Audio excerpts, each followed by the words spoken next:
પૂનમ કવા અને સ્વાગત છે તમારું પૂનમ્સ ફ્લેવર કિચનમાં। આજે હું તમને બનાવતા શીખવાડવાની છું આખા લસણનું શાક। તમને અહીંયા દેખાઈ રહ્યું છે આ આખું લસણ છે અને ઘણા લોકો છે આને લસણના ફેદરા, આ શાકને લસણના ફેદરાના નામથી પણ ઓળખે છે। તેના માટે મેં અહીંયા એક કડાઈ મૂકી દીધી છે। તમે તપેલી પણ લઈ શકો છો। આ તો પોળું વાસણ હોય તો તમને વિડીયોમાં સરસ દેખાય એટલા માટે એની અંદર પાણી લઈ લીધું છે અને પાણી છે લસણ ડૂબે એટલું લેવાનું છે અને ગેસની ફ્લેમ હાઈ કરી દીધી છે। ત્યારબાદ એની અંદર હવે હું નાખું છું હળદર, અડધી ચમચી જેટલી હળદર નાખું છું। ઘણા લોકો છે આને સ્ટીમ, જેવી રીતે આપણે ઢોકળા કરીએ છીએ એવી રીતે વરાળે બાફીને કરે છે। આપણે એ રીતે નથી કરવાનું। એકદમ ઓથેન્ટિક રીતથી જે રીતે આ શાક બને છે, ઓરિજિનલ જે એની રીત છે એ આ રીતે છે। પાણીની અંદર હળદર નાખવાની છે અને એક નાની ચમચી જેટલું મીઠું નાખવાનું છે અને એને સરસ એની અંદર મિક્સ કરી દેવાનું છે। વરાળે બાફવાથી હળદર મીઠું છે એ સરસ એની અંદર ચડતા નથી। અને બીજી એક વાત, આની ઉપરથી છોતરા નથી કાઢવાના। ઘણા લોકો છોતરા કાઢી નાખે છે, નહીં, આમનામ એઝ ઇટ ઇઝ જ લેવાનું છે ને। જ્યારે લસણ સિલેક્ટ કરો ત્યારે આવી રીતે મીડિયમ સાઇઝનું લેવાનું, બહુ મોટું મોટું નહીં લેવાનું, નહીંતર બહારની કળીઓ છે સરસ ચડી જશે, અંદરની કળીઓ છે એ થોડી કાચી રહે છે એટલે ખાતી વખતે મજા નહીં આવે, તમને કાચું પણ લાગશે અને તીખું પણ લાગશે। એટલે આ રીતે મીડિયમ સાઇઝના લસણનો ગાંઠિયો છે એ સિલેક્ટ કરવાનો। અમારી કાઠિયાવાડી ભાષામાં આને લસણનો ગાંઠિયો કહેવામાં આવે છે। એટલે કે લસણ આ રીતનું તમારે સિલેક્ટ કરવાનું અને થોડું પાણી ગરમ થાય એટલે આપણે એની અંદર આ લસણ છે આવી રીતે આખું જ મૂકી દેવાનું છે। તમે જોઈ શકો છો આ રીતે લસણ છે આવી રીતે પાણીમાં ઉકાળવાથી સરસ સોફ્ટ થઈ જશે, હળદર મીઠું એની અંદર સરસ ચડી જશે।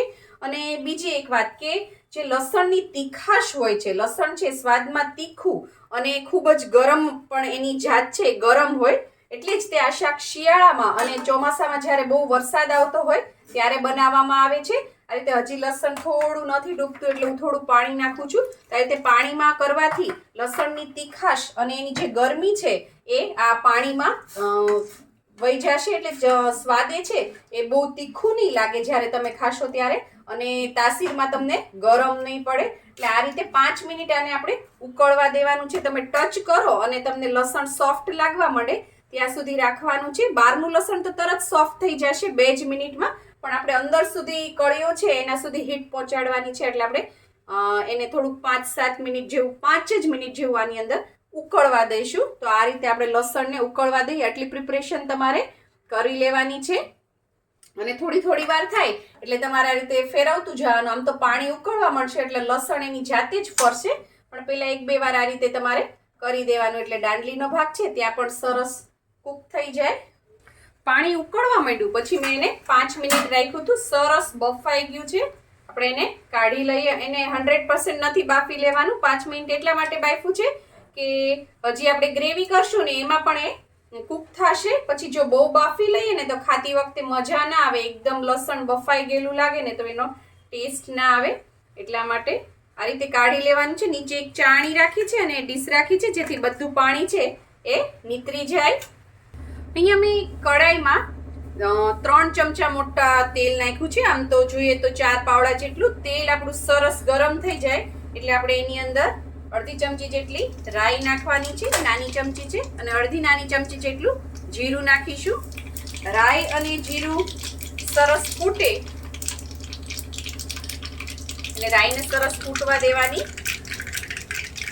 રાઈ સરસ ફૂટે એટલે એની અંદર આ લસણની કળી છે, કાચી જ કળી, આપણે જે ફોલીએ છીએ બાફેલી નથી, એને નાખવાની છે।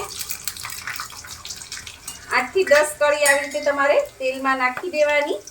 અને ત્યારબાદ આ 2 લીલા મરચા છે, 1 ઇંચ આદુનો ટુકડો છે અને આમાં પણ 4 થી 5 કળી લસણની છે જેની મેં પેસ્ટ વાટી લીધી છે મિક્સરમાં, એને પણ આપણે આની અંદર સાતળી લઈએ। ત્યારબાદ લીલું લસણ છે, તમારી પાસે હોય તો નાખજો, ન હોય તો ચાલે, આનો ટેસ્ટ ખૂબ સરસ આવશે। તેલ ગરમ હતું એટલે બધું સરસ ફટાફટ સતરાઈ ગયું છે। હવે આની અંદર એક મોટી ડુંગળી છે જેને મેં મિક્સરમાં અધકચરી વાટી લીધી છે જેથી થોડી ગ્રેવી થાય અને થોડું છે મોઢામાં ક્રંચ પણ આવે, એના માટે સાવ પેસ્ટ નહીં કરી નાખવાની અને તમારે ઝીણી ઝીણી સુધારવાની માથાકૂટ ના રહે।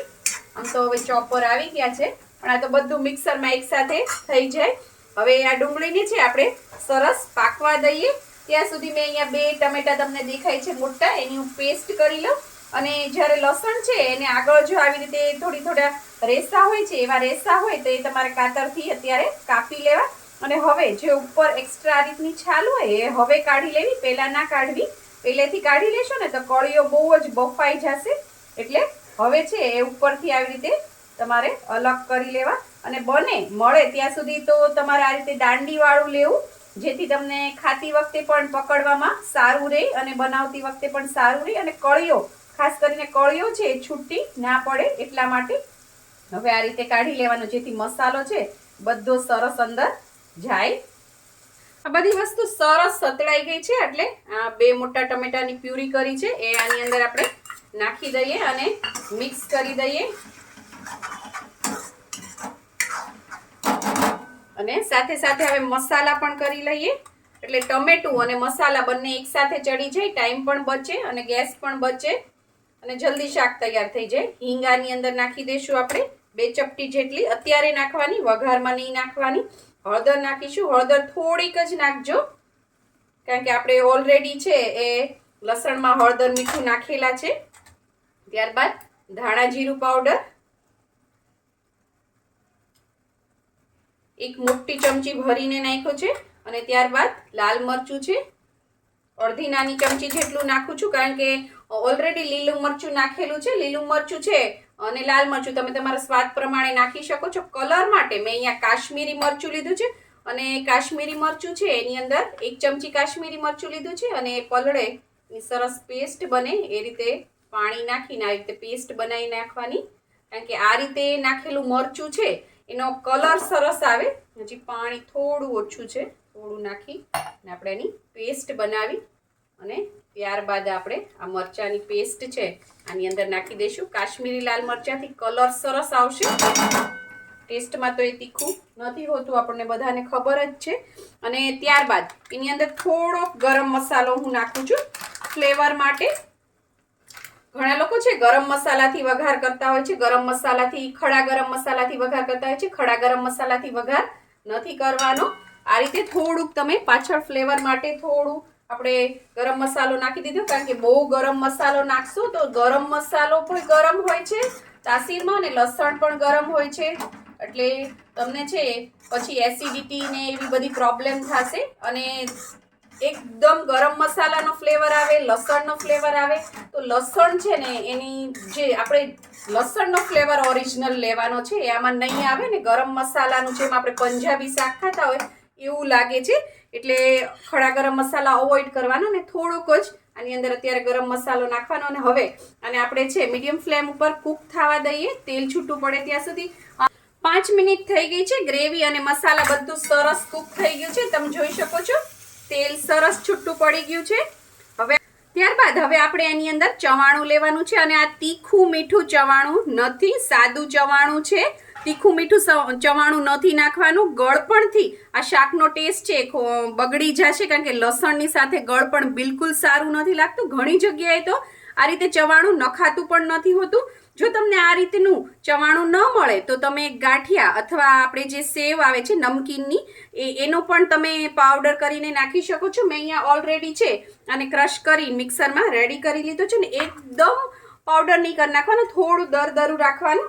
અને એ હવે આપણે આની અંદર નાખીશું, જેથી થોડો ક્રંચ રહે, ટેક્સચર ગ્રેવીનું છે એ થોડું સરસ રહે. એ આની અંદર હું નાખી દઉં. પોણો વાટકો જેટલો મેં લીધું હતું. અને હવે આને આપણે સરસ મિક્સ કરી દઈશું. ચવાણાનો ભૂકો છે એમ સરસ મિક્સ કરી દીધા બાદ આપણે એની અંદર હવે પાણી નાખીશું. ગ્રેવીની થિકનેસ માટે જ આપણે નાખ્યો છે, અને આનાથી ગ્રેવી છે સરસ થીક થાય છે. તમારે કોઈ બીજા શાકમાં પણ આ ટિપ્સ યુઝ કરવી હોય તો તમે કરી શકો છો. ગ્રેવી છે સરસ ઉકળી ગઈ છે, 5 મિનિટ થઈ ગઈ છે. હવે આપણે એની અંદર છે થોડું મીઠું નાખી દઈશું, કારણ કે આપણે મીઠું નાખ્યું જ નથી. મીઠું નાખવામાં ધ્યાન રાખવાનું, કારણ કે આપણે લસણ બાફ્યું એમાં પણ મીઠું નાખ્યું છે, અને આપણે જે પેલો ભૂકો નાખ્યો છે ચવાણાનો એની અંદર પણ મીઠાનું પ્રમાણ હોય છે, એટલે થોડું ઓછું જ નાખવાનું મીઠું પહેલાં. પછી તમે ટેસ્ટ કરીને વધારે ઓછું નાખી શકો છો. મીઠું નાખીને આપણે મિક્સ કરી લઈએ અને ત્યારબાદ જે આ લસણ છે પાણીમાં બાફેલું એને આપણે આની અંદર મૂકી દઈશું. ગ્રેવી છે, જો તમને ક્યારેક એવું લાગે કે બહુ થીક થઈ ગઈ છે તો થોડું પાણી તમે નાખી શકો છો. અત્યારે ગ્રેવી બરોબર છે. આની ગ્રેવી છે એ થોડી થીક હોય છે.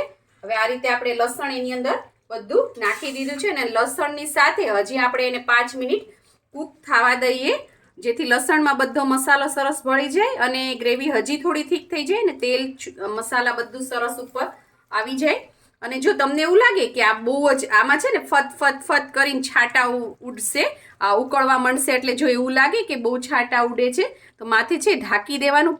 પૂરું પ્રોપર નહીં ઢાંકવાનું, થોડું હું તમને દેખાડું. હું તો અત્યારે ખુલ્લું જ રાખું છું, બને તો ખુલ્લું જ રાખવું, પણ આ બહુ ઉડે છાંટા તો આ રીતે તમે રાખી શકો છો. અને 5 મિનિટ હવે આને ખુલ્લું જ આપણે ચડવા દઈએ.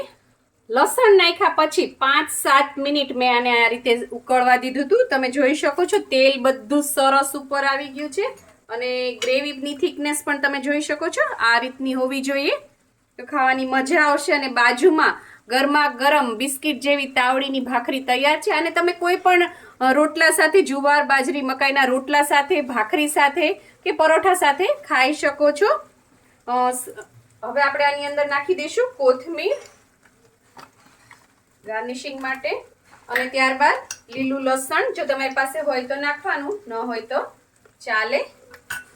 તો તૈયાર છે આપણું લીલા લસણનું શાક. જોઈ શકો છો તમે કેટલું સરસ લાગે છે. જુઓ તમે લસણ અને શાકનો લુક જુઓ, ખૂબ જ સરસ, ખૂબ જ સરસ. સ્વાદમાં પણ ખૂબ જ આટલું જ ટેસ્ટી છે. તો ચાલો બધા જમવા. જો તમને મારી આ રેસીપી પસંદ આવી હોય તો લાઈક, શેર, કોમેન્ટ કરો. પ્લીઝ મારી ચેનલને સબસ્ક્રાઇબ કરો અને હા, બેલ આઇકન દબાવવાનું ના ભૂલશો, જેથી આવી જ સરસ મજાની વાનગીઓ તમારા સુધી પહોંચતી રહે. Thank you. આવજો.